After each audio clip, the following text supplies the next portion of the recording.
Panda. Hapo hapa.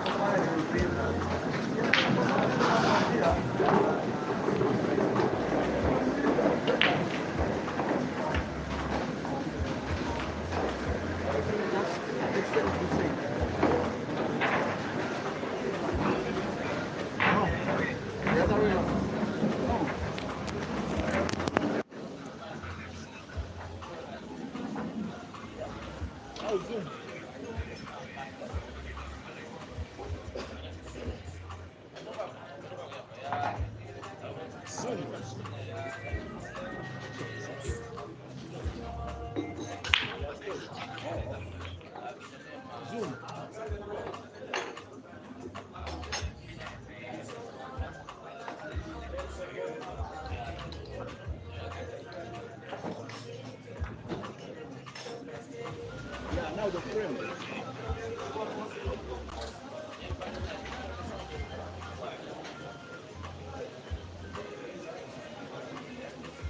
So, extend the bit.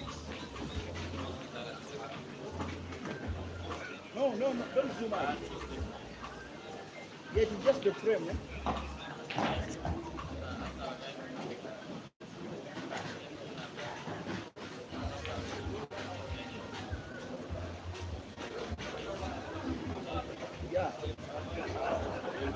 Yeah, go. Hasan.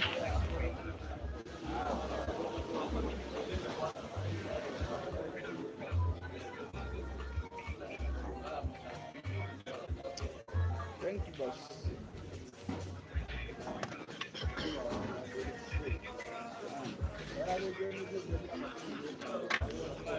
Collins, hiyo idea mai iweke hapo.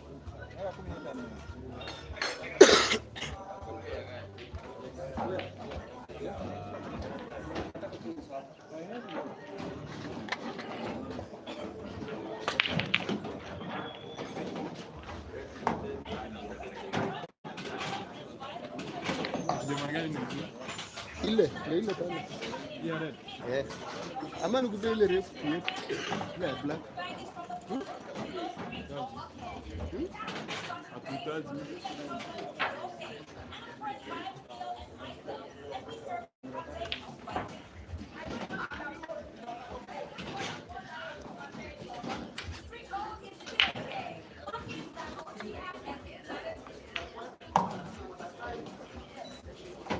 Timo.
advise if you can get the audio.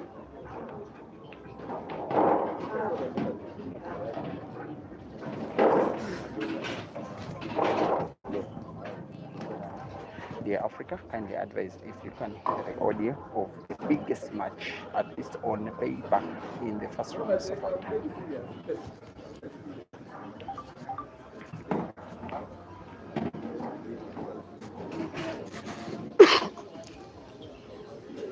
Kindly advise if you can get the audio.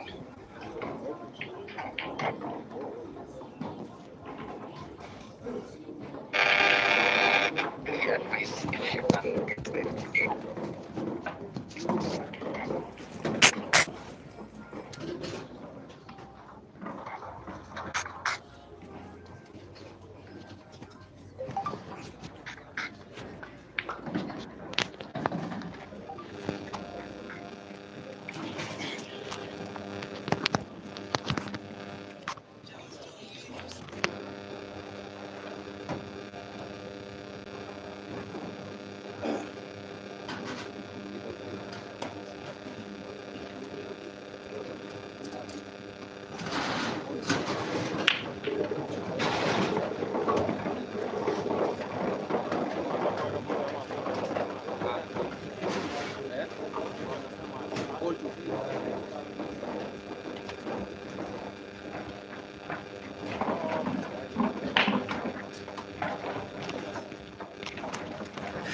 A very good morning, Africa. This one is going to be tight. It is going to be tense. There is going to be nerves. There is going to be tears. There is going to be sadness. But there is also going to be joy, and there is going to be happiness in the next 1 hour and 20 minutes. Now, exactly 6 days ago, when the draws were held for the TIMBA International Pool Carnival, that is now happening for day number 3 out of 4 here in Eldoret, the city in the Rift Valley region of Kenya, the pride of Africa, the biggest game of them all. And I am saying, at least on paper, is definitely ROYD versus Aiden, who is supposed to be the tournament favorite for any comp that is organized on African soil, taking on one of the better players from the country of Zambia, a member of the Chipolo Polo, the Zambia national team, also a very accomplished player. ROYD KABWE is finding himself 2 frames up on Aiden Joseph. This audio is being shared now on 3 platforms, that is Kipixel's Photography Facebook, Break and Finish Live Facebook, as well as Peter Chowe Live YouTube, being presented to you by myself as well as Francis Slim Mkwekwe. The ghost, as Aiden is called, is finding himself in trouble. This is the last game in the first round. He was given a breather upon request from the organizers, also considering time that has been lost. The races to 9 are quite long, that he could play his first round match today instead of yesterday, something that was agreement between him and his opponent ROYD, as well as tournament director Martin Kihato. Now the guests, these 2 players should be accustomed to the table. The table on which we are playing is United, made in South Africa. So Aiden should be in business given the table on which we are playing. But there are so many United tables in Zambia.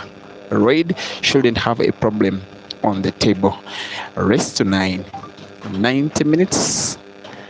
And the audio is presented to you by Simon Peter Chove. Once again, Aiden represented scoreboard in the top of your screen with the South African flag, as well as ROYD being represented with the Zambian flag, most especially on the break and finish stream, while on the Francis Mkwekwe Kipixel's photography stream we have a scoreboard with the players' names, a digital one just under your screen. Enjoy this action. Live commentary is resuming shortly.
Now, if there is that one African player that does step into the arena and everybody catches a cold, if you have to pick one, and I'm saying just one, that player has to be this guy, donning white, the South African in Aiden Joseph.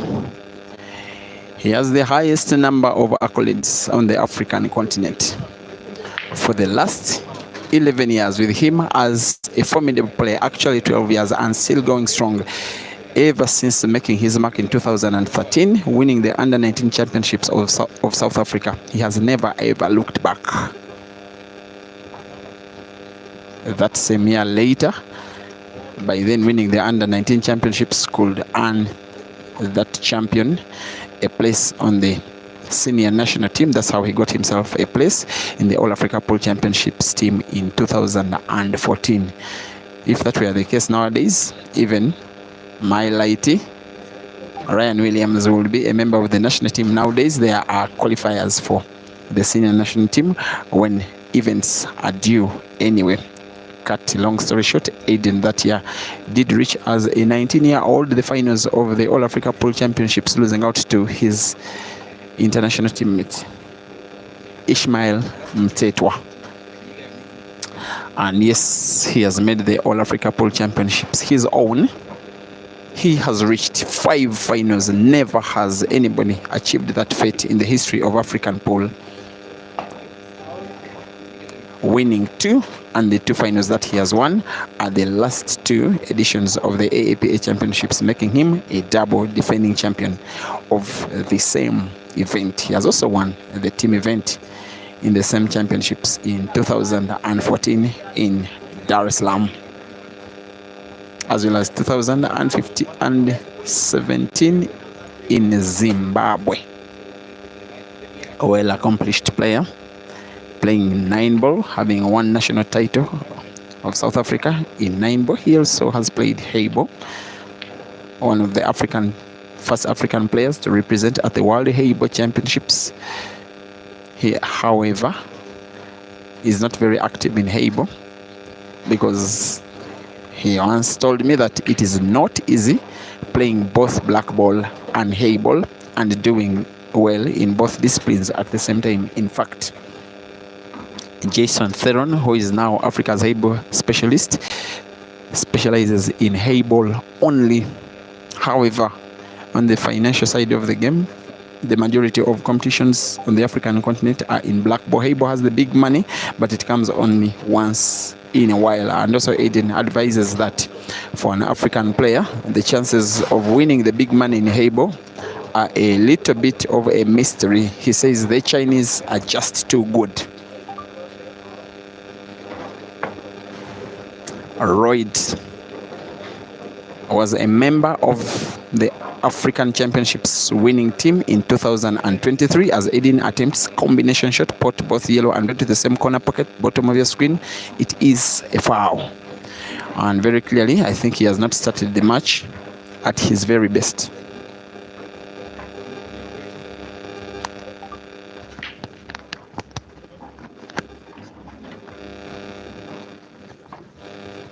As I speak, this audio is now being shared on 4 platforms. That is Break and Finish Live Facebook, as well as Peter Chewe Live YouTube, as well as QPixels Photography Facebook, and also as well as QPixels Photography YouTube streaming platform by my friend and Francis Mkwekwe.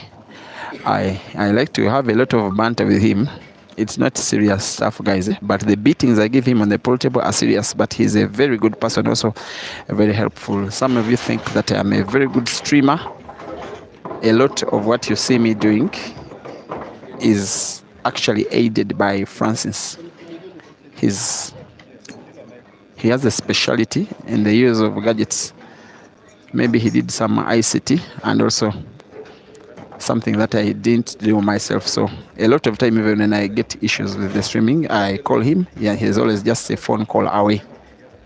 The only thing that I do better than him is definitely playing.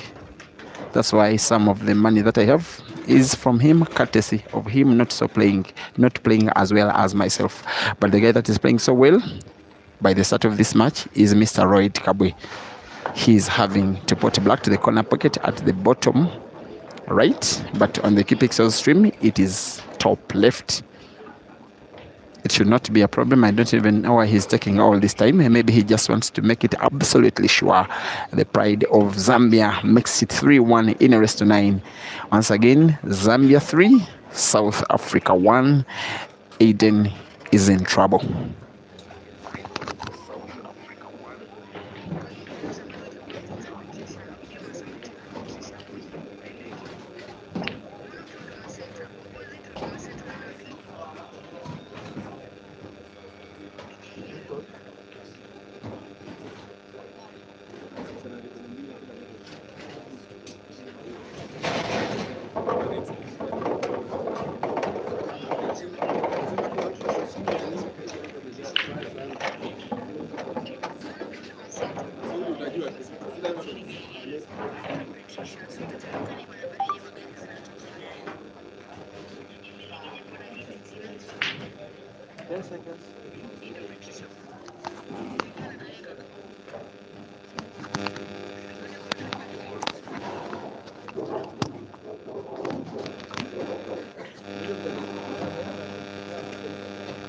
Three-one ROYD up.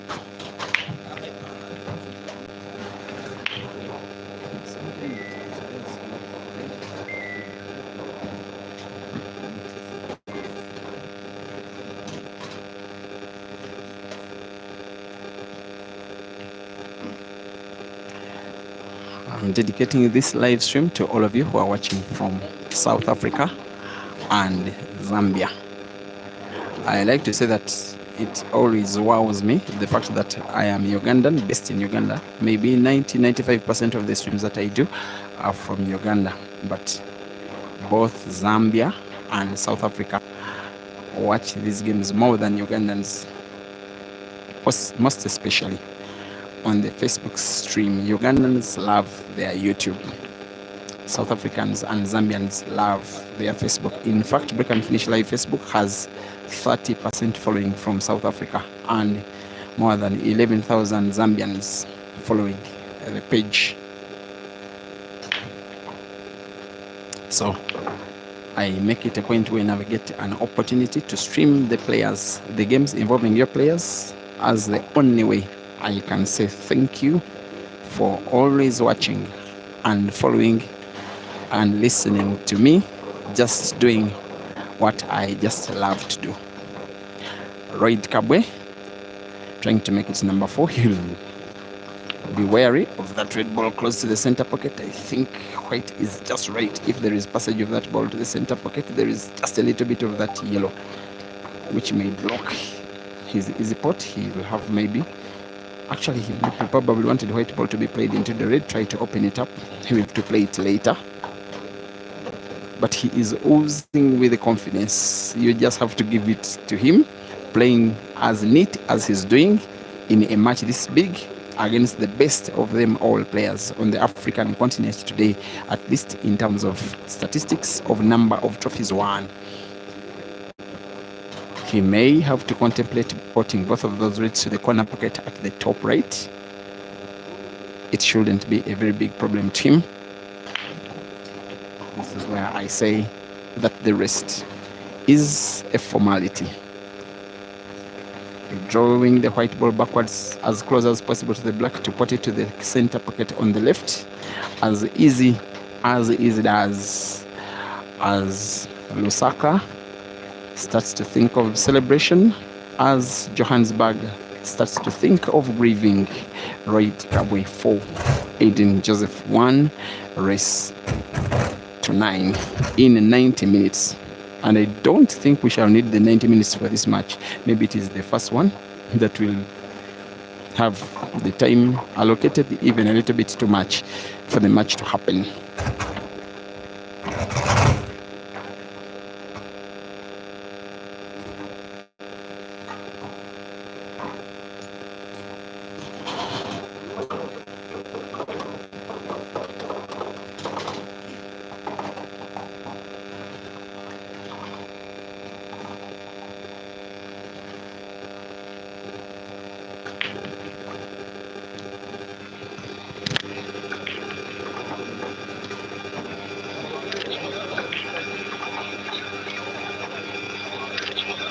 Vamos. Pole sana, unajua nimekuja nikaweka simu na nikafanya settings kidogo. Haikuingia, naona ilisema insufficient funds. There's a little bit of struggle of sound on the YouTube stream. I hope that the sound is not buffering. The video is okay, but the sound has momentarily been buffering. YouTubers, please tell me in the comment section if your sound is okay.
Now, from wherever you are watching this stream, whether you want to believe it or not, it is true that the king of tournaments in Africa is down by 5 frames to 1 against a player who doesn't want to know, against a ROYD KABWE who is playing as good as the word good.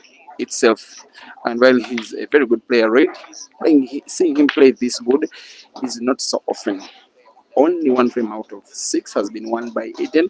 If he's to stand a chance, he must be the ghost that the ghost has always been, simply to stand a chance, because ROYD now needs only 4, while Aiden needs the whole of 8 out of 13 frames. But you have to never say never. If there is that one player or 2 players or 3 players in Africa who can win 8 before ROYD can win 4, he should be that player. But I have to say that ROYD is now an overwhelming favorite to win this match. Aiden will be trying to finish from number 7 by dish. That shot has been a statement of what he intends to do, because yes, he did open up the black hole, play it in space, try and finish the frame within this ongoing visit of the table. He will be having a worry of one of those 2 yellows near the center pocket, the one which is frozen against the cushion, which in my opinion can only be potted either by bank or if he opens it up into space. Not easily portable. In a straight shot, this should be the shot that opens up that yellow ball that is frozen near the center pocket on the left. That is Aiden, but doesn't get it open. He comes just a little bit short. He will have another opportunity when he plays that yellow ball that is now setting at the center pocket, driving the white ball leftwards with a little bit of left spin. He could naturally open up that dead ball. It is the intention as accused. The opening still comes short. He is still in trouble. Aiden Joseph. It is still the same ball he wants to play. He may have to now bank his chance on a bank shot to the center pocket on the right. If he gets it right, as long as he can control the white ball right, he may take the frame right and then cut ROYD's lead right. The bank has to be successful, or else ROYD will have a chance of winning the frame. Aiden is normally good at the banks. There goes the bank trial. The bank is in. How good will he be to try and pot the last yellow ball to probably the center pocket on the left? Maybe it is his best available option, because if he's on target, white ball could naturally be played into that red ball which is near the center pocket, which will give the white ball a good resting position for him to pot black to the corner pocket at the bottom left, right, where he's having his hands. There goes the shot. He has to be on target. He has to maintain white as though he were listening to me. That is the best of Aiden Joseph in this match so far. Even Aiden being Aiden, this clearance is going to be class, and I am assuming that potting this black will not be difficult for him. There he rolls the black to the corner pocket and pulls another back, and with an apple, South Africa pulls one back. Aiden 2 and ROYD 5.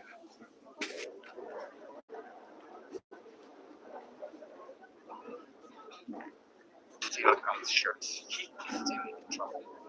Aiden Joseph, it is still the same ball he wants to play. He may have to now.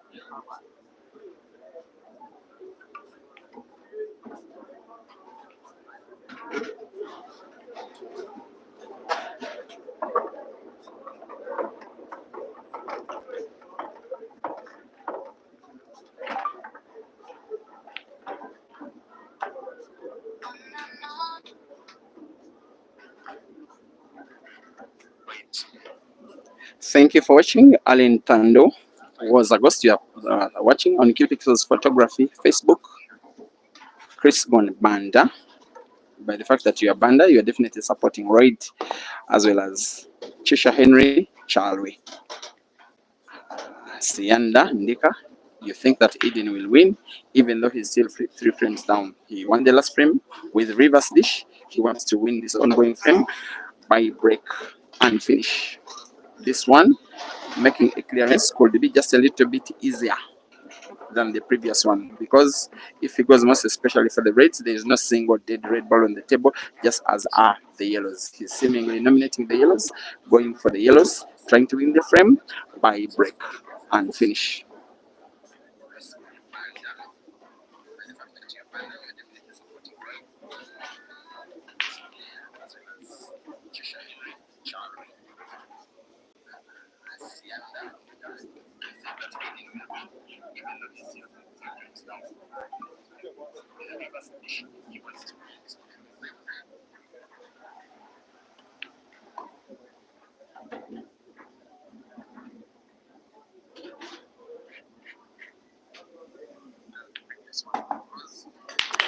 Here comes the ghost.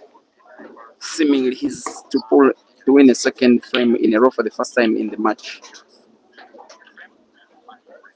Even more than improving his scoreline, winning this ongoing frame just as is the last is to instill more confidence in him, maybe to put Royd under some bit of pressure that someone is about to come back against him. He'll have to pot to the corner pocket at the bottom left, but then white ball is pinned rightwards off the cushion to move towards the top end of the table. Because of that effect on the white, because of his stroke, he misses the pot, and he will most likely miss this ongoing frame. ROYD KABWE now going for 6. I love his composure. He'll play the white ball towards the top end of the table to get white for that red, which is at that side of the table. And that is check. I have to apologize meanwhile that those who are watching on KPixel's photography, because the cameras are at different points in the table, actually opposite ends of the table.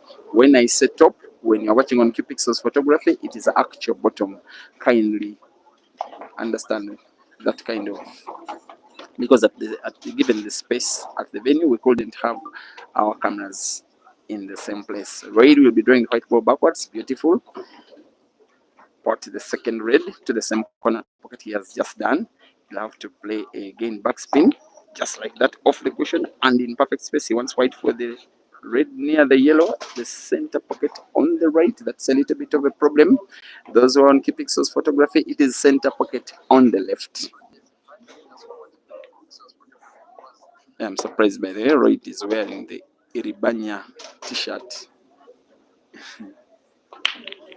Iribanya is a Zim player called Judah. Of the Zambian players, the one I see him closest to the most is Kelvin. He also likes Caesar. He normally doesn't support Aiden most of the time. I am not surprised that ROYD is wearing the Iribanya shirt. Judah, from wherever you're watching, thank you for loving the game. You are a better cheerleader than a player. I'm joking, my guy. I'm not trying to put you down. I'm trying to make fun because you're also a funny guy. How good will this backspin be? ROYD is playing absolutely well. The kind of game level you need to try and take down the giant of African pole. He wants to portrait to the center pocket, a little bit of top spin, white ball moving towards the top end of the table and returning back into space of 2-3 cushions. How good will white ball be? It moves away from the black. It gives him a little bit of a difficulty, but I think he will be okay. The corner pocket at the bottom left of your screen looks so open for it to swallow that black, for it to make it 6. There he shoots and pots and makes it 6. Where will white ball go? Oh, that was close. Just take a screenshot of that. Maybe it is a sign of destiny. I think ROYD is just not playing so well. He also has a little bit of luck on him. ROYD KABWE 6, Aiden Joseph 2, race to 9. You have every reason to worry if you're watching this stream from Flamesburg pub in Johannesburg. You have every reason to anticipate victory if you're watching from Flintstones in Lusaka. Timeout, Aiden. Once again, South Africa 2 and Zambia 6.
We are back, dear viewers, as ROYD ushers us in time in with a void break right from the goal. Like I normally like to remind us, when black ball is spotted on the break is void. The simply has to break again with one visit over the table.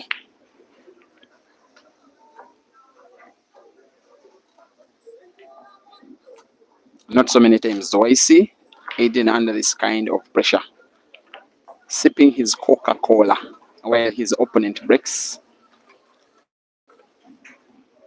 By the way, at billiards last year, ROYD took down Caesar. Now he's attempting to take down Aiden, trying to win a duology of himself over those two naughty players today in African pool. It is single elimination. The king of comps on the African continent is being given a treat in which he may have to be exited from a comp on the continent in the first round. A comp which has the biggest amount of cash to try and win for any that the African continent has ever offered. Special thanks to the Honorable Sudi, Member of Parliament in Eldoret, member of the Kenyan Parliament, also venue owner of Club TIMBA, as well as tournament sponsor.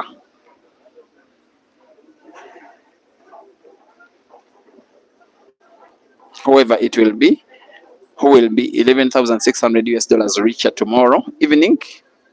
That one will be victory for Paul. I'm imagining whoever it will be will have to do something from that money, even which the grandchildren will do. Go back home and buy a house or something. Then you tell them that I bought it from playing pool. And I wouldn't wish that they even do business, because business can go wrong sometime. You just buy something that will live permanently, and then you show off your talent even when you are no longer playing. Aiden could be the winner of the first frame after the timeout. That one could be a morale booster if he does. Will he put both reds the same corner pocket at the bottom left of your screen? Seemingly, yes, he will. He has this cushion drive, but has to move the white ball away from as far away from the cushion as possible. That is perfect. That is beautiful. That is Aiden. And I think to maintain white for red, the last red, he may have to pot the red he's trying to pot to the center pocket on the left, but off the yellow. That's what gives him a better groove on the white ball. If he goes for a direct shot, it has to be done with a little bit of spin off the yellow. Sometimes I love it when these players shoot as if they are listening to me. He now has to move the white ball towards the top end of the table where there is the black to put to the corner pocket at the top right of your screen. It is bottom left if you're watching on QPixel's photography, as he aims for the black from this kind of range. Under this kind of pressure, he wouldn't ever miss. He will be sinking it. Yes, he does. White ball is safe. Aiden pulls one back. ROYD still leads, and still a healthy lead. It is South Africa 3 and Zambia 6.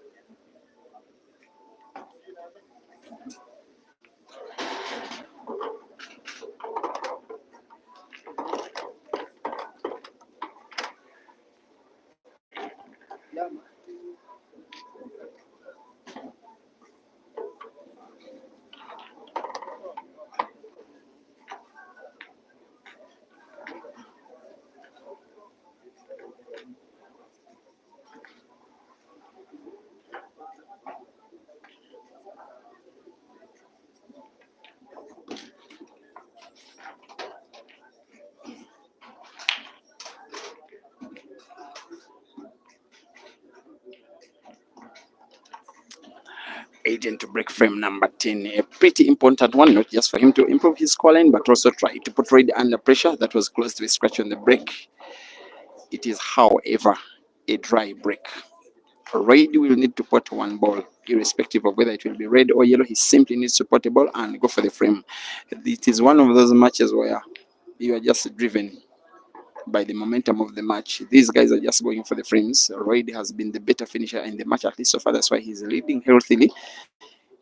He seems to be having not just knowledge of the game, but also knowledge of the table. Like I said before, United tables are mostly in the southern part of Africa. So these players from the SADC region, Zimbabwe, South Africa, Zambia, are more accustomed to these tables. In Kenya, they are just being used for the very first time. Actually, the first consignment of ultimate tables was just early this year, if I'm not mistaken. It was just when I was having a discussion with the tournament director, Martin Kihato,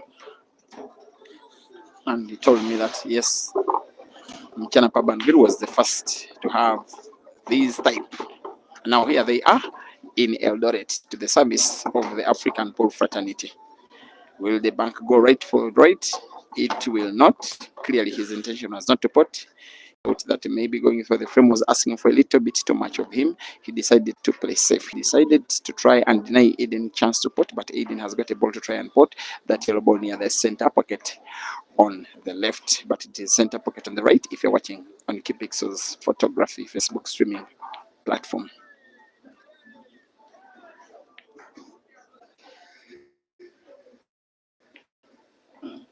There we are. Just to try and pot. The pot will not be difficult whatsoever. That little contact between white and yellow was for Aiden to open up that yellow a bit, try and pot it. Now by connection to the corner pocket at the bottom left. It is top right on QPixel's photography. He may as well be tempted to try and play safe, something that he very rarely does. Now you see Aiden's other side. He too can play safeties. ROYD just plays that red ball. He was having little sight of in space. He'll be counting on the fact that Aiden has 3 of his balls almost dead. Those yellows that are at the end, at the bottom right end of the table, because all of them are just surrounded by ROYD's reds. And potting them will be very unlikely, if not impossible. But if there's one guy in this match, in this tournament, that could win even frame this good, it's this guy.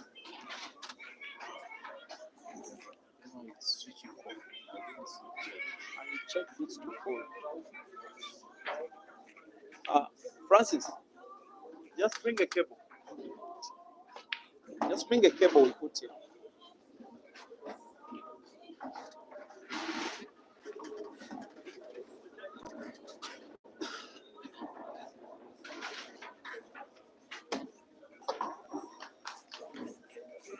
It can be charged while in use. I think this one does not charge.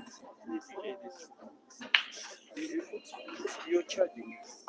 I'm charging you.